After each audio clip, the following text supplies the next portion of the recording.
gusto, bueno, mi nombre es Omar, voy a acompañarnos en este recorrido de explicación. Vamos a rodear prácticamente lo que es el lago, pero por la parte de arriba, vamos a ir a los manantiales y vamos a subir un poco a la parte de la hacienda, que ya como tal no se pasa directamente al patio principal porque ahora es un hotel, pero bueno, como tal se puede pasar por la orilla, ver un poco de la estructura, de lo que estaba antes, y más adelante les voy a dar como la bienvenida con una introducción más que nada de la historia del lugar y bueno, de lo que pasó aquí. Así que ahorita bueno, avanzamos, hay que mantenernos unidos todo el grupo lo más posible como tal, porque hay áreas que son un poco más restringidas, únicamente son con guía y hay más grupos también, adelante o atrás, entonces para no combinarnos o que no nos vayan a regresar, hay que mantenernos todos unidos, nada más lo que les pido por favor. Así que ahorita bueno, avanzamos y bienvenidos. Como pudieron ver, como decía, el principal atractivo de aquí es el castillo, ha salido en diferentes comerciales, comedias o novelas.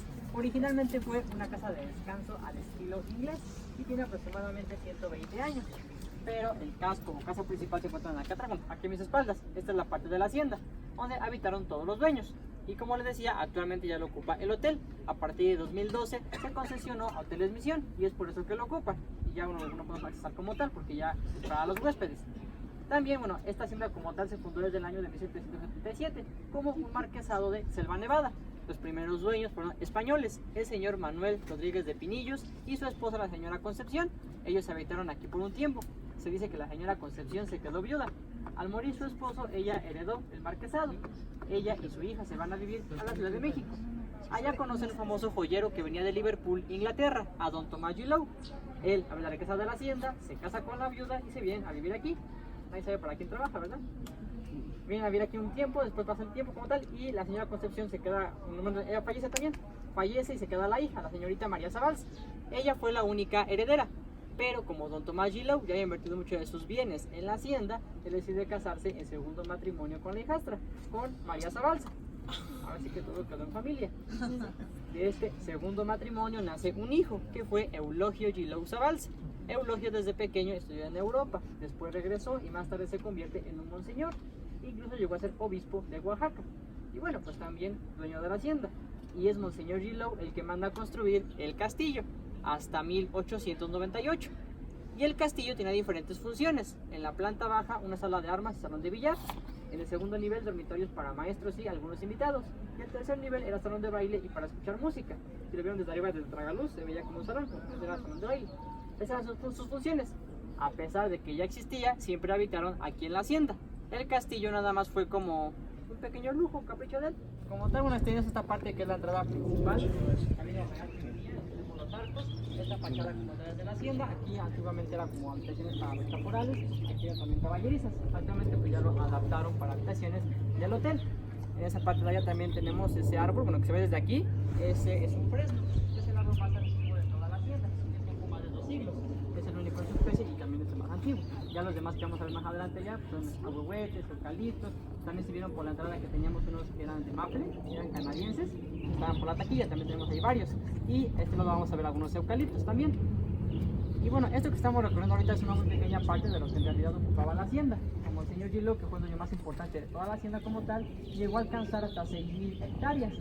Colindaba con Chalco y Amecameca, Estado de México. Actualmente solo tiene 60, prácticamente el 1%, y de ahí solo 25 hectáreas están en uso, donde ahorita estamos. Los demás son terrenos alrededor, que aunque pertenecen a la hacienda no tienen ningún uso, solo esta parte, y como tal pues ya pertenecen al gobierno del estado. Poco después de la revolución, el señor Gillou falleció y heredó la hacienda a su administrador, el señor Ignacio Kazuski. Él la tuvo por un tiempo y después la vendió al ingeniero Jesús Merino Fernández, que era hermano del ex gobernador de Puebla, Aarón Merino. Ellos vinieron aquí a restaurar gran parte de la hacienda a raíz de la revolución, hasta que más tarde pues dejaron de producir. La hacienda como tal siempre se dedicó a la agricultura. Producían maíz, frijol, pulque, cebada, entre otros. Al dejar de hacerlo ya no pudieron mantenerla y tuvieron que venderla. Ahí el principal comprador pues ya fue el gobierno. Dejó de ser habitada en el 83 y pasó a manos del gobierno en el 84.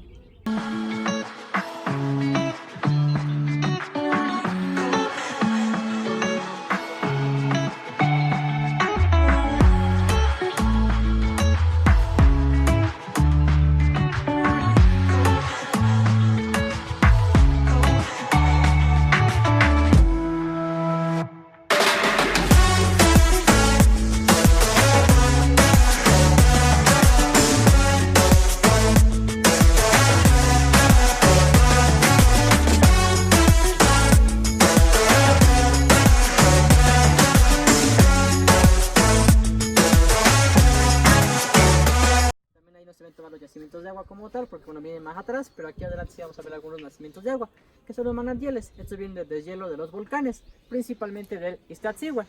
Viajan de forma subterránea y aquí es donde encuentra la salida. Así es como se nutre el agua de los lagos. De hecho, en los mismos lagos hay manantiales más grandes, solo que por la profundidad no se ven. Aquí son más pequeños, pero son visibles, están distribuidos en diferentes partes. Esta digamos que es meramente la parte natural, como se abastece el agua, pero también tiene una parte artificial. Y es que, bueno, así como vieron el castillo desde arriba del mirador, no estaba de ese tamaño los lagos, ni tampoco como estaba acomodado. De hecho, el puente que está en medio del castillo no existía, ni tampoco la barda blanca que divide con el estacionamiento, que está del otro lado por la taquilla. La salida de ese lago era más angosta, como un río. Precisamente Monseñor Gillot, después de hacer el castillo, manda a poner esa barda y asimismo ampliar ese lago, haciéndolo simétrico al otro. Es por eso que se ven muy parecidos. Y esa es la parte artificial, que se modificó el tamaño.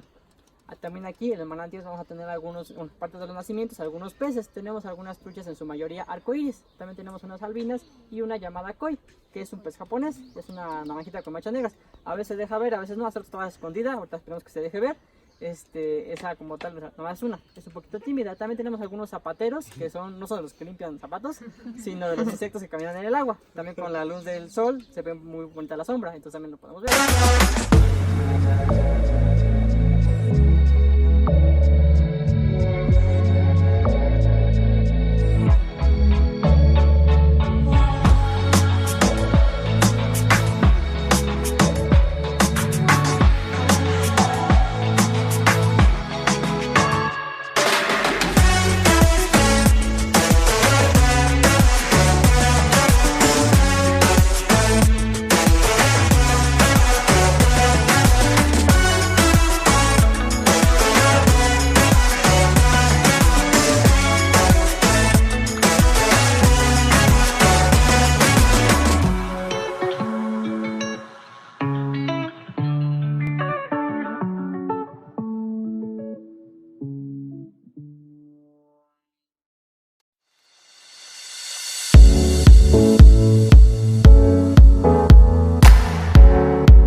¿Y qué decimos de Roma generalmente?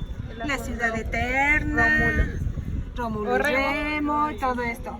Pues bueno, cuando estaban fundando la ciudad de Roma, resulta que aquí ya habían vivido cuando menos 200 años muchas personas.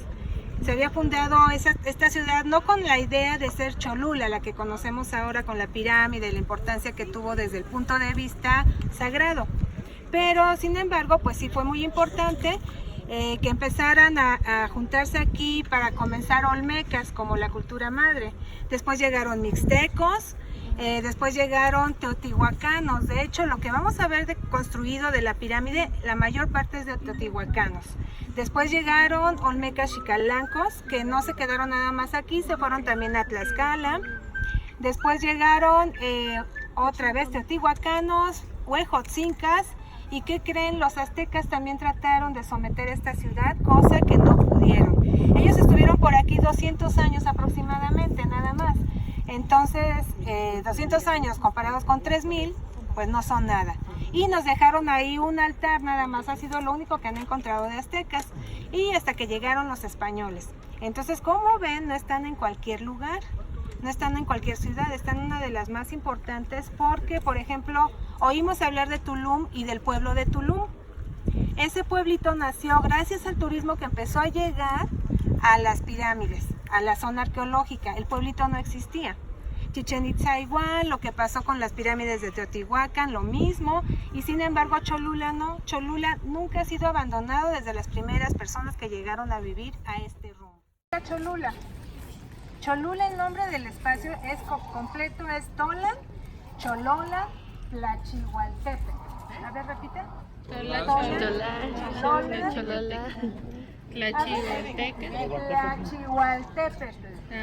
Tlachihualtepec.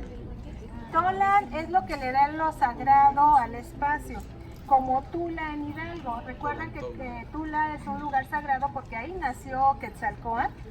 Quetzalcóatl, el que regresó, el que iba a regresar, con el que confundieron a Hernán Cortés. El nombre completo de él era Acatl Topiltzin Quetzalcóatl. Por eso era sagrada. Cholula significa el lugar de los que huyen porque dos de los grupos vivieron acá, los teotihuacanos y los toltecas, no les mencioné a los toltecas y chimecas, ellos venían huyendo, obviamente los teotihuacanos de Teotihuacán y los toltecas, ¿de dónde venían huyendo? Se los acabo de decir, de Tula. Los toltecas y chimecas eran de Tula. Entonces estos dos grupos venían huyendo y venían de una ciudad sagrada, pues tenían que llegar a otra ciudad sagrada, obviamente. Y decidieron o escogieron Cholula. Y después Tlachihualtepec, significa cerro hecho a mano. ¿Por qué razón? Cuando los españoles ya vivían en esta área, pues vieron el cerro, pero también vieron que la gente de alguna manera venía a hacer ciertos rituales en este espacio. Por eso es que le dieron ese nombre, cerro hecho a mano. ¿Cómo es en náhuatl? Tlachihualtepec. Tlachihualtepec. Él es Arturo, otro de los 10 que vienen con nuestros grupos. Bueno, eso es lo que significa Cholula. Es sagrado, el lugar de los que huyen y cerro hecho a mano. Ya les comenté cuántos grupos vivieron acá. Y eso hizo que fuera muy interesante. ¿Han visto ustedes las fotografías de las fumarolas del volcán Popocatépetl? La más grande que hemos tenido a estas alturas es de 7 kilómetros de alto. Una de las cuestiones o de las razones por las que se cree que esta ciudad creció tanto fue porque el Popocatépetl tuvo una erupción donde sacó fumarolas de 30 kilómetros de alto. Las fotos que han sacado últimamente son de entre 3 y 7 kilómetros. Imagínense 30.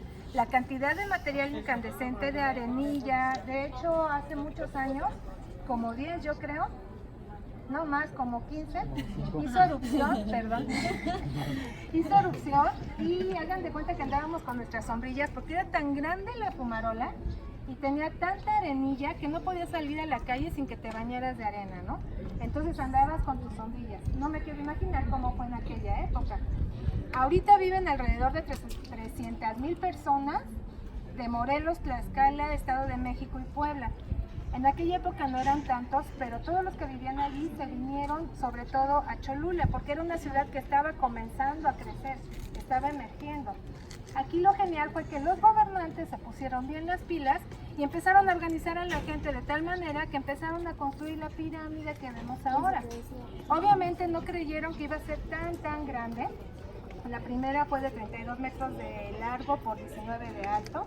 Esta tiene 65, hasta donde están los cimientos de la iglesia son 65 metros. Y aquí abajo tenemos como unos 6 metros de pirámide todavía. O sea, ya estamos caminando sobre el basamento piramidal.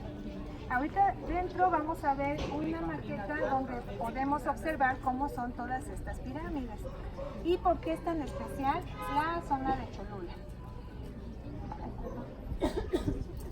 Bueno, entonces, a raíz de eso, Cholula empezó a crecer mucho, empezó a convertirse en ciudad sagrada. Cuando los españoles llegaron tenía dos gobernantes. Uno era Aquiach y el otro, no les voy a pedir que lo repitan porque a mí misma me cuesta trabajo. El otro era Tlachiateotzin. Aquiach representaba al espacio celeste. Tlachiateotzin representaba al inframundo. ¿Qué es el inframundo? El diablo. El diablo, El infierno. el infierno, ¿perdón? El lugar de los muertos. ¿Algo más? La maldad. La maldad. Pues créanme que todos estamos equivocados, y digo estamos, o yo estuve equivocada, porque los maestros siempre nos hacían pensar que era el infierno, o que tenía que ver con el demonio, pero no, para nada. De hecho, el inframundo es de donde nace la vida. De ahí sale la vida. Imagínense 9 niveles, que es lo que vamos a ver representado en una de las maquetas. 9 niveles de escaleras, hasta abajo un espacio fangoso de agua putrefacta. De ahí salía la vida. Es algo así como raro que generalmente no nos platican. Y los 9 niveles serían una especie, digamos, de purgatorio, porque las almas de la gente que moría tenían que pasar varias pruebas para de ahí pasarse al Mictlán, que es la tierra de los muertos, efectivamente, y de ahí al espacio celeste. O sea, es algo bastante más complicado que nada más ver 9 niveles, 125 escalones. Ahora, quiénes se iban o quiénes pasaban esas pruebas, no cualquier gente. Por ejemplo, si ahorita yo iba caminando y empieza a llover y me cae un rayo, me iba directo al Tlalocan, al paraíso del dios Tlaloc. ¿Por qué razón? Porque me escogió para ser parte de su séquito. Entonces yo no tenía que pasar ninguna prueba, me iba derechito. Las mujeres que morían en trabajo de parto se convertían en guerreras. Y entonces ellas, de ahí viene un poquito también la idea de la Llorona, porque ellas morían cuando nacían sus bebés y no los conocían, entonces sus almas bajaban en un momento dado a buscarlos, exactamente, por eso eso de ¡ay, mis hijos!, porque los estaban buscando. Y entonces resulta que cuando a ellas las iban a enterrar o a incinerar, lo que hacían las personas, sobre todo los guerreros jóvenes, les cortaban un pedacito de dedo, un pedacito de piel o, de ser posible, el brazo completo, uno de los brazos completo, para tenerlo como amuleto y que de esta manera ellos fueran personajes o guerreros más fuertes todavía. Ellas también al morir inmediatamente se iban al espacio celeste. ¿Qué pasaba con los guerreros? Los guerreros al morir en batalla, su alma se convertía en un colibrí.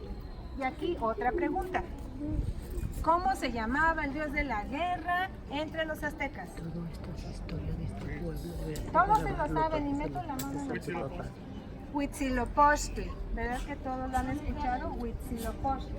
Huitzil en náhuatl es colibrí. ¿Ya?